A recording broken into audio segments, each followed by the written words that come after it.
Much of this documentary has been condensed for pacing and entertainment purposes. Everything said can be referenced more thoroughly in the description. We are going to explore the origin and history of a device known as the orgone accumulator, a device with the ability to ease chronic and menstrual pain. This will be accomplished by exploring the influence of the organometer on physical pain according to those affected. They'll be explaining the benefits of using the organometer. In addition, we'll be highlighting other studies that point to its effectiveness. As odd as it sounds, this story begins with a falling out between Wilhelm Reich and Sigmund Freud. We'd like to make a distinction that although Wilhelm Reich had a very good understanding of medicine, and we promote the organometer, we do not admire Wilhelm Reich specifically. The reasons will become clear. Wilhelm Reich spent 4 years studying psychology in Berlin, only a few doors away from Freud. In his time there, Reich learned a lot about psychology and how fascism impacts on it. Following a falling out with Freud, Reich was forced to leave Berlin, not a moment too soon, as he narrowly avoided the Nazis. He took up residence in Norway in 1934, where he examined the uncanny parallels between fascism and cancer. In Reich's thinking, when someone experiences shaming and punishment, it leads to them suppressing their desires. Think for a moment that you are shimmying along a mountainside. You look down and see the mile-high drop. You'd pull back and might breathe in sharply and tense up your muscles. Or imagine feeling nervous in front of a crowd and turning shy, not having it in you to talk with them. Again, you'd feel a tightness around your chest, shortness of breath. Doing things like this repeatedly created what Reich called armoring or compression, as illustrated here. Reich was of the belief that society perpetuates the feeling of shame and distress towards anyone who takes one step outside of conservative values. Reich had yet another falling out in Norway as the press were ardently against him due to Professor Liev Kreiberg arguing that his experiments were flawed. Although he refused to give Reich a detailed control study. With only weak support for his conclusions, Liev's comments seemed like a bluff at best, giving the impression he'd make for cannon fodder at the poker table. To paraphrase Liev Kreiberg, Mr. Reich's experiments are inconclusive, as the cells he claims to be cancer are indeed Staphylococcus. His theory needs no more consideration. Theodor Jota and myself agree that his experiments are complete folly. I go so far as to say he has an amateur understanding of bacteria. As a silver lining, however, Reich won over some members of the scientific community, including Bronislaw Malinowski and Alexander Neil. Malinowski wrote, "Reich's work is a distinct and valuable contribution towards science," while Alexander Neil wrote, "The campaign against Reich's work seems largely ignorant and uncivilized, more like fascism than democracy." Reich was invited to the United States by Theodore P. Wolff in 1939. He left Norway not a moment too soon, as he narrowly avoided the Nazis. Again. While in the US, Reich worked as a teacher on biological aspects of the character formation. He worked there from 1939 to 1941, continuing his medical work on mice. The term orgone energy was first used by Reich in 1939. The first orgone accumulator made for humans was created in 1940. It's at this stage we can finally discuss the organometer, orgone accumulator as Reich called it, which was invented with the intent of reversing the long-term physiological damage caused by stress. Little is known about how the organometer works, though we found some points that can lift the veil. The theory on how the organometer works is that it concentrates an essence that is not visible to the human eye. It can be seen using Kirlian photography, which can be thought of as a cousin to the infrared camera. Here you can see George Ritschl giving a talk on the purpose of orgone. We return to the subject of Mr. Ritschl in good time. In this photo you can see an orgonite pyramid shining. It shows the glow of orgone. Keep in mind this is what an orgonite pyramid looks like. This illustration can also help with our understanding. It should be noted that while an orgone accumulator can concentrate negative energy, this is only in extreme circumstances, such as using the device in areas with nuclear pollution, as well as heavily polluted urban areas, or judging by recent events, inside the Houses of Parliament. With that said, back to the evidence. We have the testimonies of some of those we've helped. I used to use the organometer like over the area, but not like, I wouldn't put it on, I'd like hold it just away, and it would really like maybe for about 5 or 10 minutes it would give me some relief. Really reduced the pain that I have in my hips and my back and my shoulders. We've heard as a counter-argument to this that we gave mere placebo effects to our clients. However, you cannot give a placebo effect to water. In our Hints the Organometer Can Heal Chronic and Menstrual Pain video, we demonstrate that when frozen with an organometer pointed at it, water takes on an odd shape, curving as it freezes. The glass on the left has been affected by an orgone accumulator. The one on the right has not. This footage is courtesy of James Shin, who performed a similar but not identical experiment to ours. The talented Scarpato Art also made comparable findings.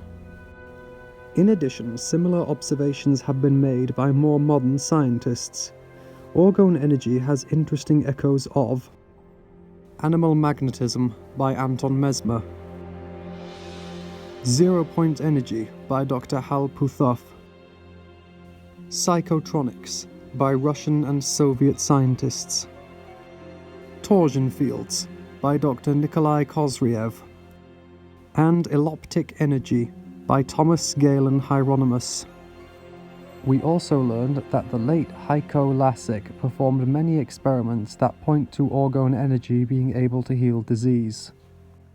His research suggests that orgone energy is able to reduce pain brought forth by trigeminal neuralgia, the worst pain ever recorded. Unspeakable severity. Mr. Lasik's research is well worth reading when you have the time.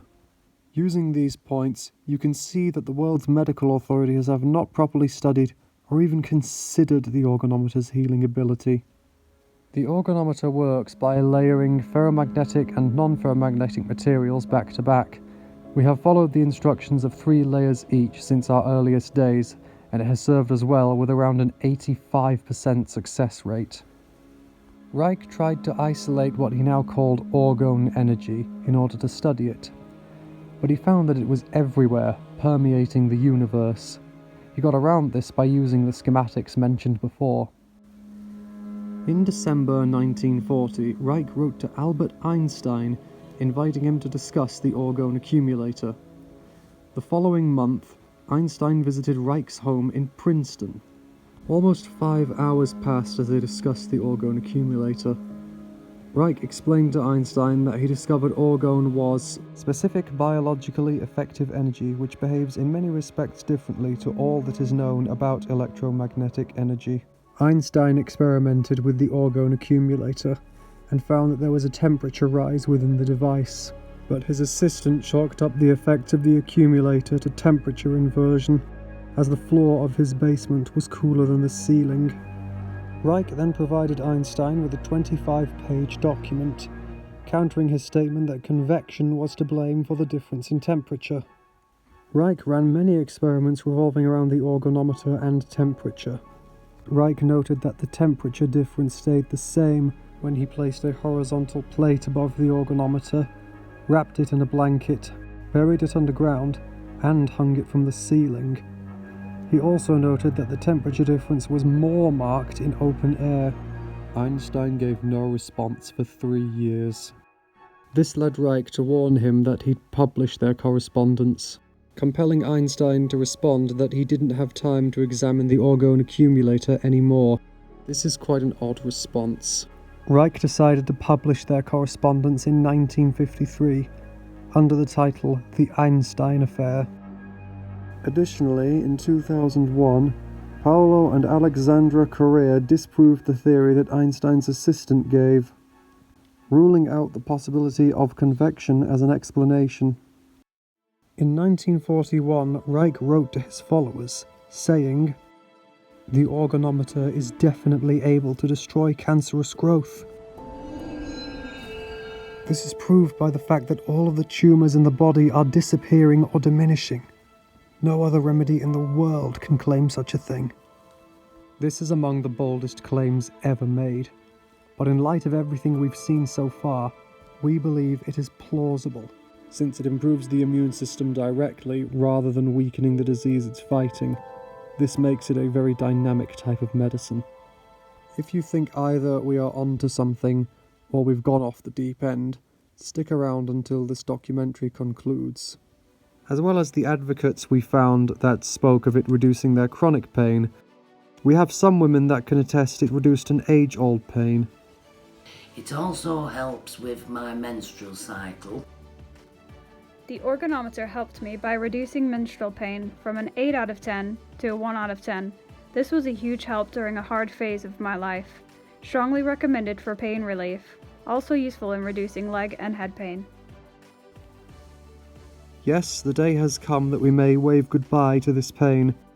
Instructions on making your own organometer to do so are available on our channel. We'd go so far as to say that a medical revolution is round the corner. You may be wondering, if this was discovered 80 years ago, why have we never heard of it? Oldest reason in the world: greed. In the interest of honesty, we'll mention that in 1950, Reich opened the Orgonomic Infant Research Center. It was discovered that the practices were thinly veiled assaults. It should be noted that those who complained about abuse in the Orgonomic Infant Research Center said they had not been abused by Reich himself. The OIRC was shut down in 1952. We mentioned at the start of this documentary that we believe orgone accumulators work, as well as that Reich was not to be admired. In addition, he gave Jude Law a run for his money when it came to relationship problems. One thing to take note of is that Reich never faced any investigation from the US government over the OIRC, which casts great doubts over the sincerity of what the FDA did next. In 1947, Reich began to face opposition similar to what he endured in Norway. In July of the same year, the FDA, Food and Drug Administration, began to investigate the orgone accumulator. They called his device fraudulent and of no worth to the medical establishment. This was the beginning of a cover-up that has afflicted many generations.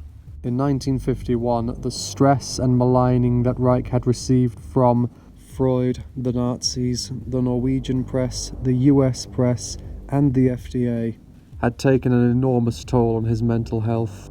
He was known to chase people away from his home brandishing a firearm, as well as telling 3 FDA investigators in 1952 that he'd not talk to them unless they had read his books. A professor at the University of Oregon brought an accumulator to an FDA inspector. He said that he knew the device was fraudulent, but found it useful as his wife sat quietly in there for hours a day. Reich adopted the term HIGS to describe FDA workers, hoodlums in government. In February 1954, a permanent injunction was requested under the Federal Food, Drugs and Cosmetic Act. At this point, all accumulators were destroyed, with the exception of his 3 hidden accumulators. Many of Reich's books, which mentioned orgone, were also withheld from the public. During May 1956 in Arizona, one of Reich's associates mailed an orgone accumulator part across state lines when an FDA inspector posing as a customer requested it.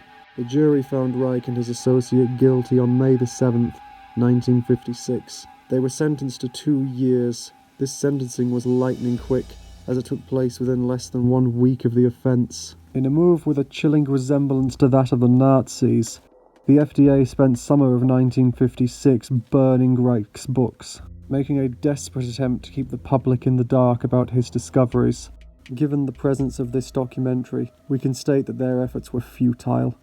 Reich appealed to the lower court in October 1956. On the 11th of December, his appeal was dismissed. He was also stonewalled by Edgar J. Hoover, director of the FBI. Even the Supreme Court ignored him. In March 1957, Reich was jailed.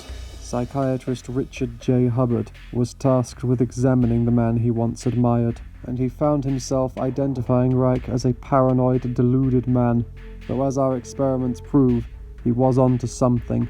He took time to write to his son Peter, attempting to steer him towards a happy, healthy life. At the age of 60, on the 3rd of November 1957, Wilhelm Reich died, taking great knowledge with him. There is a belief that he was killed in order to maintain the status quo of orgone as snake oil. This might be the reason that Einstein was unwilling to explore the topic. Reich is rumoured to have said, "Seal my discoveries away for 50 years, unveil them when the world is ready." 50 years has turned into 80 years, but his wish is finally becoming true. What's more, orgone was not completely forgotten in the 1950s. We discovered that in the 1960s, some celebrities found themselves drawn to the organometer. Sean Connery was a keen user of the organometer when he wasn't playing Bond. James Bond. In the 1970s, during the movie Sleeper, Woody Allen takes a girl into a device similar to the organometer, referred to as the orgasmatron, but the less said about that, the better. In the 1980s, the musician Kate Bush, who some of you will know from the hit show Stranger Things, wrote a song about orgone called Cloudbusting. But every time it rains, you're here in my head, like the sun coming out. Ooh, I just know that something good is gonna happen. The experiments reported by Heiko Lassig also began in the 1980s. In the 1990s, former BBC documentary filmmaker John East debuted a film that overtly talked about orgone energy at the 56th Venetian Film Festival. In the 2000s, during the undisputed golden age of music, Reich's archives were made public, and interest in orgone energy picked up sharply towards the end of the decade. There was a project known as Organize Africa. Led by the talented George Ritschel, a group made their way through Africa helping with droughts and crop growth. There were frontline news in the Johannesburg Star that 10 million people were supposed, I'm saying supposed because I think it was a plan behind it, were expected, prognosticated to die in the countries of Zambia and Zimbabwe. None of that happened. Because our approach is when we hear of a drought, we don't think that it should be there, we immediately take action. We go there and the drought doesn't happen. That's basically what we're doing. Then in 2004 we did an operation that we called Operation Desert Rain. Actually, somebody sent me a photo of snow in the Namib Desert the other day, which I found very pretty. And I think that hasn't been seen there in maybe 50 years. Surprising greenness in the Karoo. We'll be exploring their activities in its own documentary someday. In the 2010s, Reich's son Peter stated of his father that he was a 19th century scientist. He wasn't a 20th century scientist. He didn't practice the way scientists do today. He was a 19th century mind who came crashing into 20th century America and boom. In the 2020s, while society played freeze tag with the virus, mystic research labs began to form, slowly but surely shining a light on the medical uses of the organometer. There are also replicable experiments that you can try yourself, including the ice experiment, and pointing it at your central chest, which will make you feel light and peaceful, as long as you don't have any metallic implants, and are not near radiation or using a pacemaker. We have created videos that showcase our point about the ice and pain relief. This is not the end of our exploration of organomics. We are undeterred in discovering all that was hidden. If this documentary resonates with you, or you should want to disprove it. Click the link in the description to learn how to create your own organometer to heal chronic or menstrual pain. Be the judge for yourself, and click the link in the description to see the testimonials of our clients. Please comment on what stood out to you during our exploration. Our Discord is also open to you.